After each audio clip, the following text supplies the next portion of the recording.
Assalamualaikum warahmatullahi wabarakatuh. Nama saya Yuni Indiarti dengan NIM 13114210139 akan mempresentasikan mengenai sistem kebudayaan Islam. Pertama, membahas mengenai pengertian sistem kebudayaan Islam itu sendiri, yaitu ilmu pengetahuan yang berkenaan dengan kronologi peristiwa di mana pada saat zaman perkembangan kebudayaan Islam itu sendiri.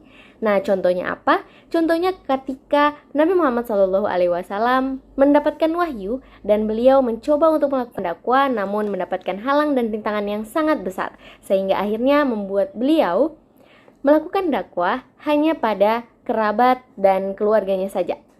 Selanjutnya, definisi kebudayaan. Kebudayaan diambil dari kata bahasa Sanskerta, yaitu budi yang berarti akal. Sedangkan kultur atau diambil dari kata kolo atau kolore yang berarti mengelola.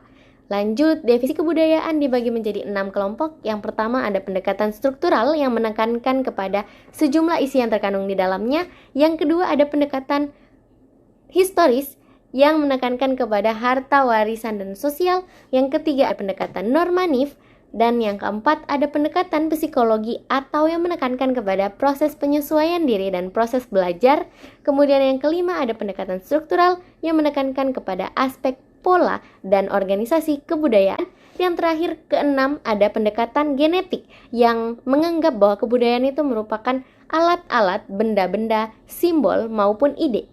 Kemudian ada juga wujud kebudayaan. Wujud kebudayaan dibagi menjadi 3. Yang pertama ada wujud kebudayaan sebagai suatu kompleks di mana yang terdiri dari ide-ide, gagasan, nilai, norma, peraturan, dan sebagainya. Kemudian yang kedua ada wujud kebudayaan sebagai suatu kompleks tindakan dari manusia dalam bermasyarakat. Kemudian yang ketiga ada wujud kebudayaan sebagai benda-benda dari hasil karya manusia. Masuk kepada definisi kebudayaan Islam. Definisi kebudayaan Islam adalah hasil olah akal, budi, pikir, dan cipta rasa, juga akal-akal manusia yang berlandaskan nilai-nilai tauhid. Islam sangat menghargai akal manusia untuk selalu berkiprah dan berkembang. Lanjut ke sejarah intelektual Islam secara singkat, mengawali tugas kerasulannya Nabi Muhammad SAW melakukan atau meletakkan dasar-dasar kebudayaan Islam yang kemudian berkembang menjadi peradaban Islam. Proses pendidikan pertama kali dilakukan di rumah yaitu Darul Arqam. Kemudian apabila Islam sudah terbentuk, dilanjutkan pembelajaran pendidikan di masjid.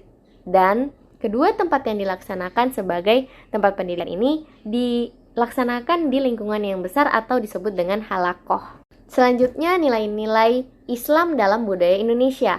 Nilai Islam itu sendiri bersifat universal.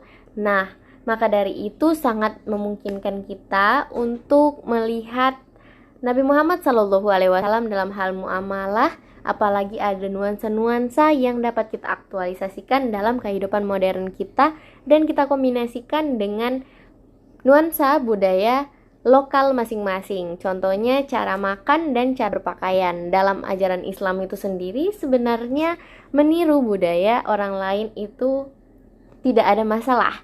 Yang penting kita tidak bertentangan dengan nilai-nilai ajaran Islam itu sendiri. Yang terakhir, masjid sebagai pusat peradaban Islam. Nah, pada umumnya masyarakat hanya mengetahui bahwa masjid untuk dilakukan tempat ibadah khususnya sholat saja. Sedangkan dapat diketahui bahwa masjid itu sebenarnya memiliki fungsi yang lebih besar dari itu. Nah, ada 2 fungsi masjid. Yang pertama yaitu untuk melakukan ibadah ritual. Yang kedua untuk melakukan ibadah sosial.